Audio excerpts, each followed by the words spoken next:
Good morning, everybody. Semi-retired Bob here. If this is your first time here at the channel, I am semi-retired Bob. I do mostly carnivore content. The majority of what I've been doing lately is just taking my morning walks and letting you come along for the ride. Had a little bit of a setback on what I'd planned on doing today. The second time I've tried to go over to the park, and it was really busy the last time I got over there. This morning I went to go to the park because I had a great big speech about my why planned out, but my truck wouldn't start this morning, so I've got the battery charger on it. It's done this a couple of times before, so luckily tomorrow morning I've got an appointment to get it into the mechanic I've used since 1990, and he's going to look everything over, get me an oil change, and figure out what's going on with my charging system, and get me ready to get on the road, because I'm still planning on leaving hopefully this Thursday or Friday, but it might not be till early next week sometime. I'll just have to wait and see how things go with that.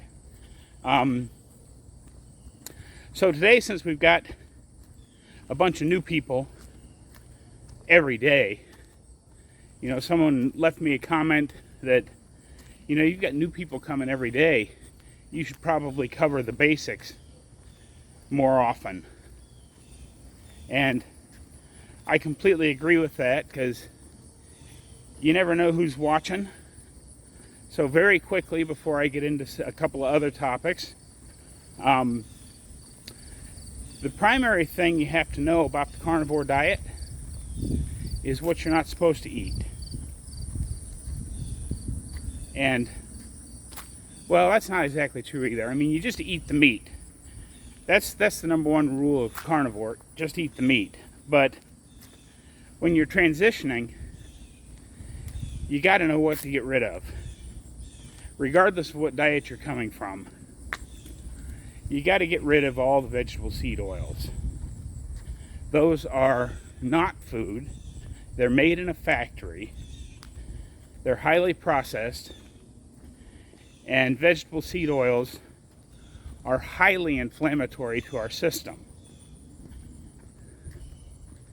So if you've got any kind of inflammation going on in your body, the first culprit is probably the vegetable seed oils. And now, for decades, they've told us, get lots of healthy grains in your diet. Don't eat that white bread. Eat that healthy whole grain bread. Certain cereals are branded as heart healthy. I won't mention any brand names here, but the little round things. Y'all know which one I'm talking about. Those are all just ground up goop. They take vegetable seed oil and then some kind of flour, whether it be wheat flour or corn flour or rice flour or whatever it is. They grind it all up, add some sugar to it to make it taste better, and then they, mold it into something that tastes good. So you got to get all those grains out of your diet, because after they get past your mouth and they're done tasting good, they all just turn into sugar. And of course, the next thing to get out of your diet completely is sugar. Don't add sugar to anything. Anything that has sugar in it, you want to try and get rid of as much as possible. They have lots of sneaky names for sugar. Instead of just putting sugar on the package, they'll put something very lofty sounding, like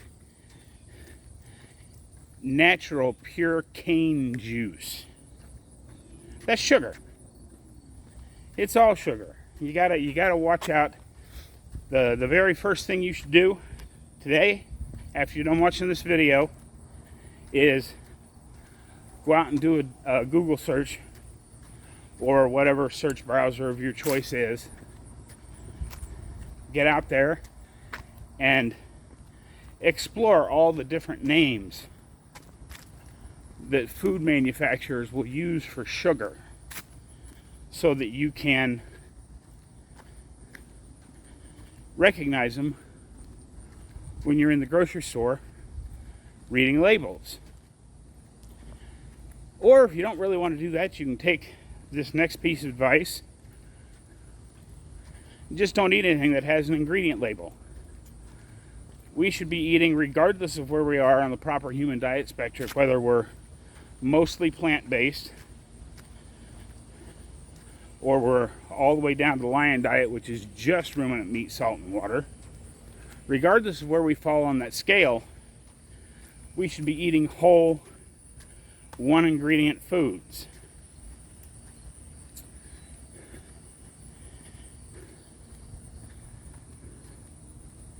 So that's those are the things you absolutely have to cut out of your diet. Now for carnivore, ruminant meat is where it's at. That's the best stuff for you. And you know, here in the US it's cows, but you can eat beef, goat, sheep, elk, buffalo. Just get whatever kind of ruminant meat is the cheapest in your area. Now, speaking of cheapest, I've mentioned several times on my channel that I do eat a lot of Spam. And I'm assuming that at some point I'm probably going to have to cut way down or even completely cut out the Spam, because it does have some carbs. But when you're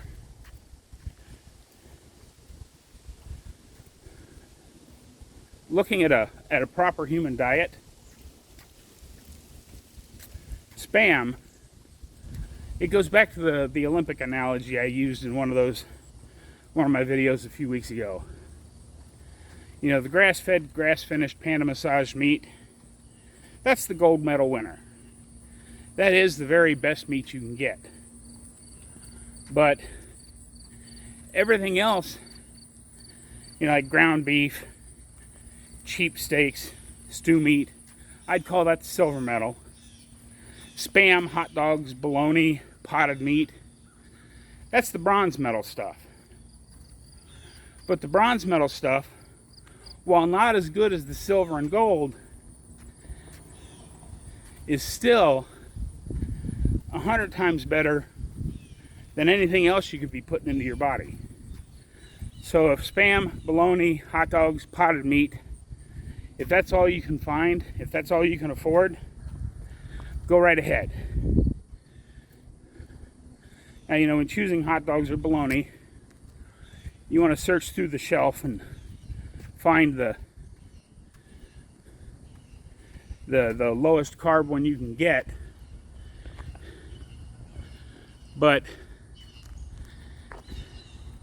it's still better than 99.9% of all the Franken food out there that they try to sell you in the middle of the grocery store. It's not coincidence that all the good for you stuff is lined up around the outside of the store, and then all the middle aisles that you use to work your way through the store, those are all loaded up with Franken foods.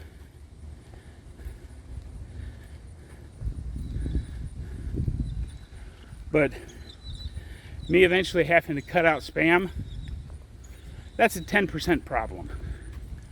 And what I mean by a 10% problem, 90% of your journey, whether it be weight loss, improved health, whatever it is, 90% of that can be reached by just eating the meat, drinking the water, and adding some salt. And yeah, there's a lot of stuff that we hear about from all the other experts out there. Oh, you have to have this much fat to protein. You have to add electrolytes, which I believe in, because our water doesn't have electrolytes in it anymore. We should probably all be taking an electrolyte supplement of some sort. I don't on a daily basis, but anytime I know I'm going to be outside in the heat for an extended period of time, then I go ahead and take a little bit of my electrolyte stuff. And come to think of it, I don't know, maybe my electrolytes are down a little bit, and that's why my mouth has been getting so dry these last couple of videos. I don't know, maybe I'll experiment with that. And that's the great thing about this diet. As long as it's working, you don't need to mess with it. Once it stops working, that's where you need to mess with it. But back to the 10%. There are so much noise out there that people, literally say you have to do this if you want to thrive. Those are all 10% problems. Just eat the meat, drink the water, add some salt to it, and that'll get you 90% of where you need to be. Ouch. If you were watching yesterday's video, you saw me crash my knee going up that hill up here. And in full disclosure, my knee still hurts quite a bit today. So I'm just going to do this around the block thing and not go up the hill at this point. But you will notice that I have not stopped to take a break, and I can now see my truck and trailer.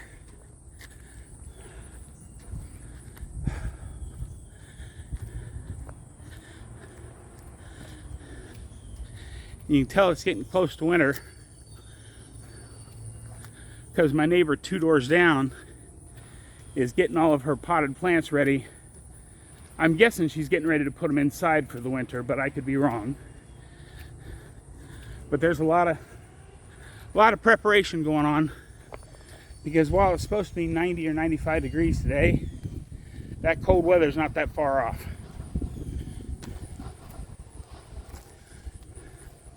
So make sure you take care of the 10% later. Do the 90%. Do the 90% till you're almost done. Then when you absolutely have to, sit down and figure out what's different, what you got to do, all that kind of stuff.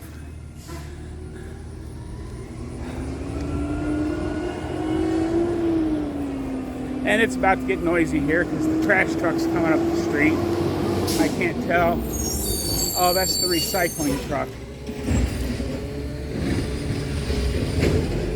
They go in a weird pattern here. Because I'm right on the corner,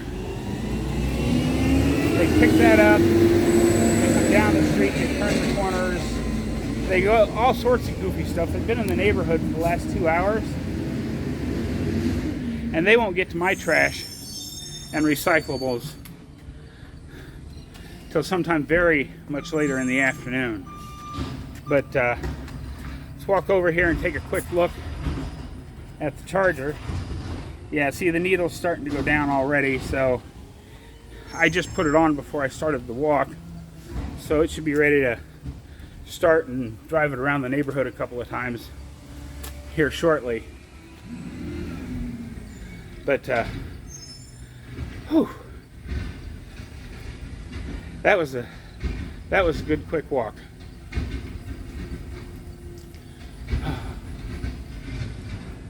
I was going to say something else, and I can't remember what it was. But yeah, if you want to watch my complete walking series, I'll put a link for it over here. I'll put another video over here. The subscribe button will probably cover my face. So if you've made it this far, why don't you go ahead and like and subscribe and do all those YouTube-y things. Share this video with your friends if you think that it can help them. And I hope you all have a great day. I'll see you tomorrow.